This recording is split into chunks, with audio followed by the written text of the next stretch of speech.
nggak bisa ngomong ya. Sebenarnya ini masalahnya sepele banget, sumpah ini sepele banget.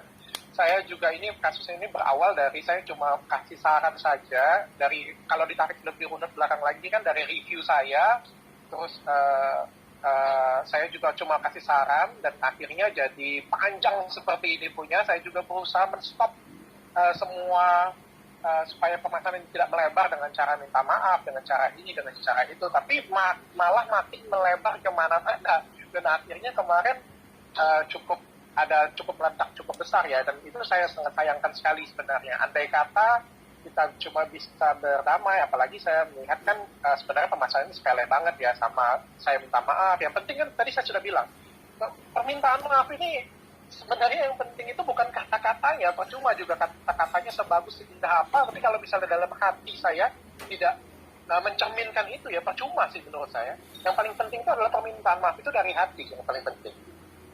Dan setelah itu sudah apa tanggapannya Tarput waktu dokter sebelum dipanggil paksa dibawa ke polisi ke Polda, sudah ada komunikasi dengan Tarput ini selesaikan secara baik-baik juga dok?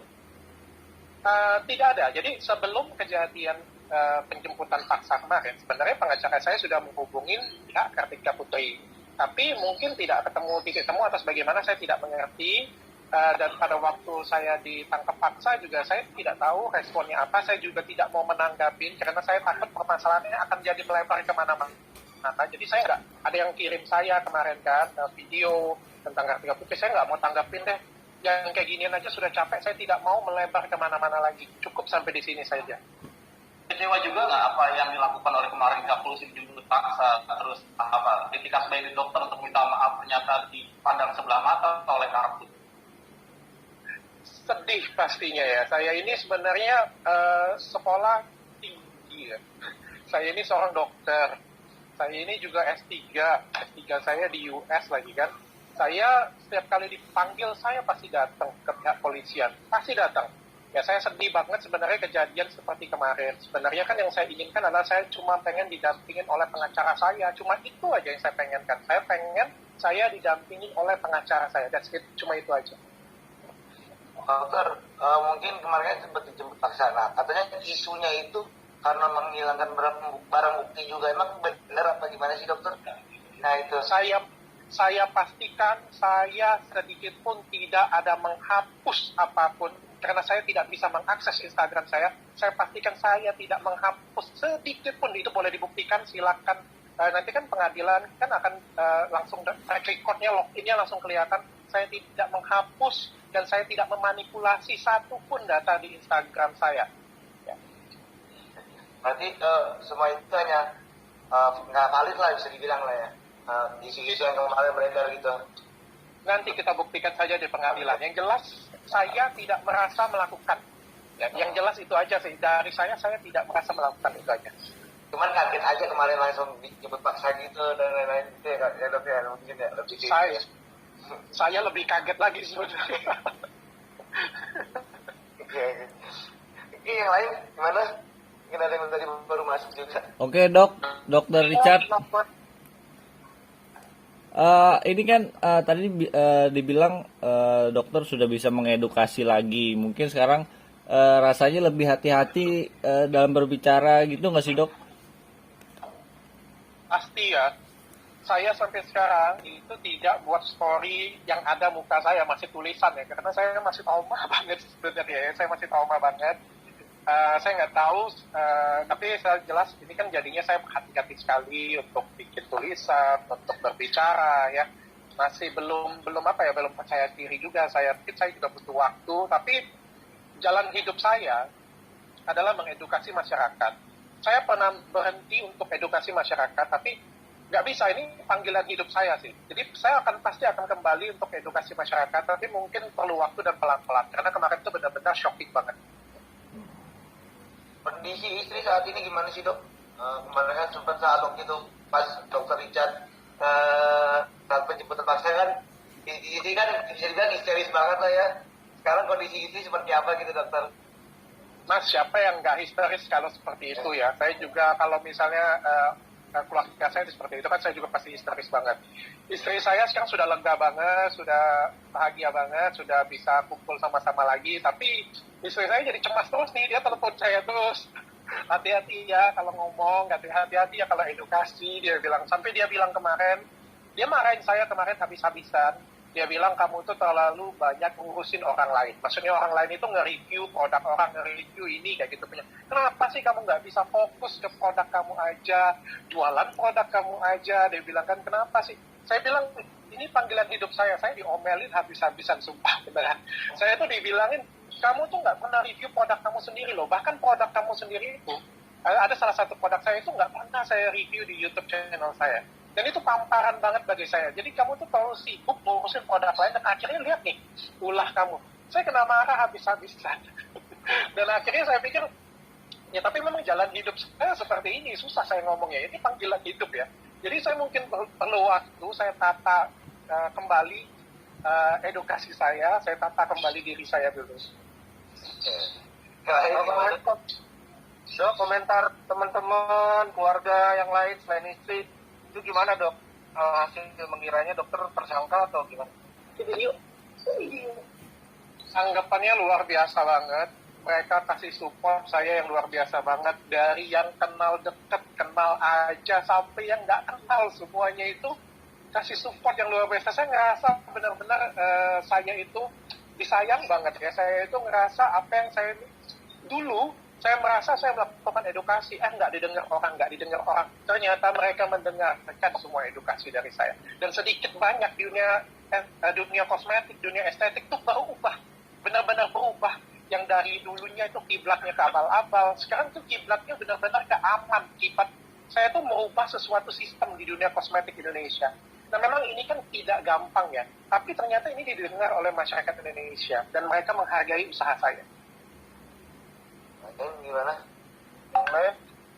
Dok, dengan kejadian ini, apa hikmah dibalik ini semua, dok? Mungkin akan mikir ulang lagi untuk menggunakan artis untuk mempromosikan produk tersebut, atau gimana dok ke depannya? Saya kebetulan tidak pernah gunain artis ya. Jadi Athena ini sebenarnya nggak pernah gunain artis. Jadi kita hampir sekarang ini nggak punya brand ambassador, tidak punya artis yang kita tunjuk kayak gitu ya. Kita lebih ke selebgram lokal dan mengandalkan benar-benar ke produk, ke diri saya sendiri kayak gitu punya. Jadi kita nggak pakai artis, bukan promosi endorse besar-besaran di artis sih. Dan saya juga sebenarnya tidak pengen bermasalah dengan artis manapun, tapi tidak ada yang salah dari ucapan saya bahwa setiap artis, setiap selebgram itu memang kalau mau promosikan sesuatu memang harus teliti dan benar-benar melihat apakah produk itu benar-benar BPOM atau pura-pura BPOM atau nebeng BPOM. Tidak ada yang salah dari kalimat saya itu. Cuma mungkin jangan baper karena saya itu tidak menyerang, tapi itu edukasi. Oh artinya produk tersebut tidak ada edukasi dan jujur apa adanya. Sorry? Artinya produk yang dokter komen itu tidak ada BPOM-nya atau gimana dok?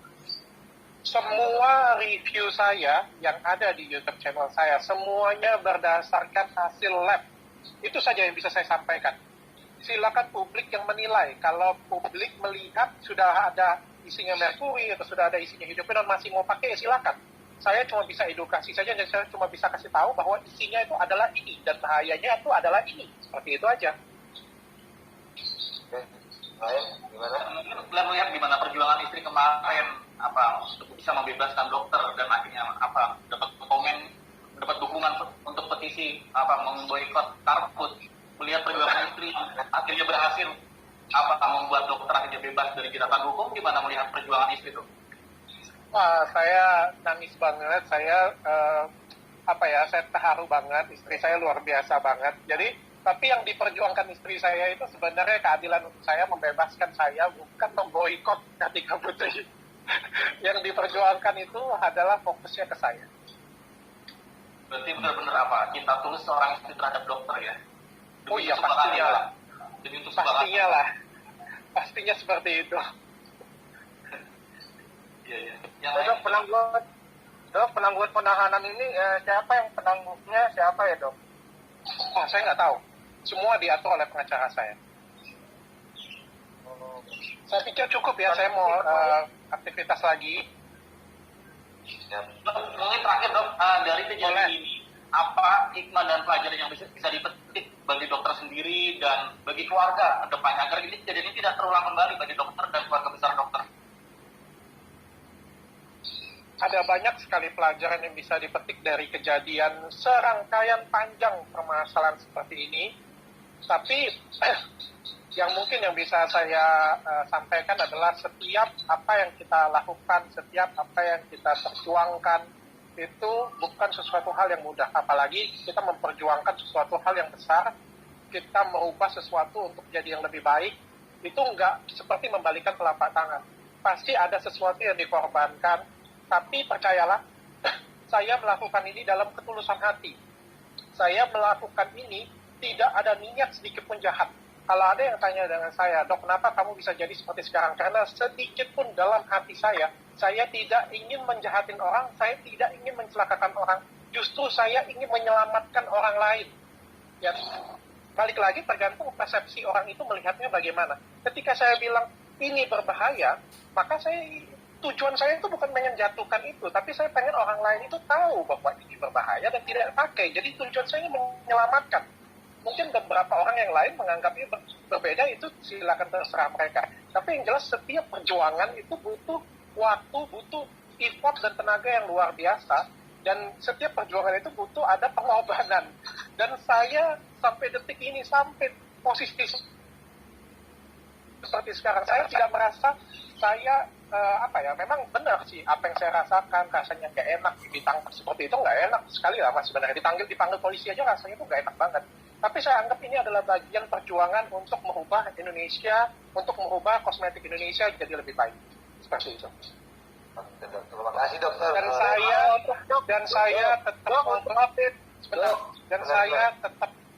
Dan saya tetap mau berjuang untuk ini, dan saya minta untuk semua media, untuk semua masyarakat Indonesia, ayo berjuang dengan saya, kita perbaikin, kita buat kosmetik Indonesia jadi lebih baik, kita berantas mafia krim abal-abal. Saya pikir cukup, terima kasih ya. Terakhir dok, untuk update-nya gimana dok? Ketemu anaknya sopan. Tuh membuka gitu.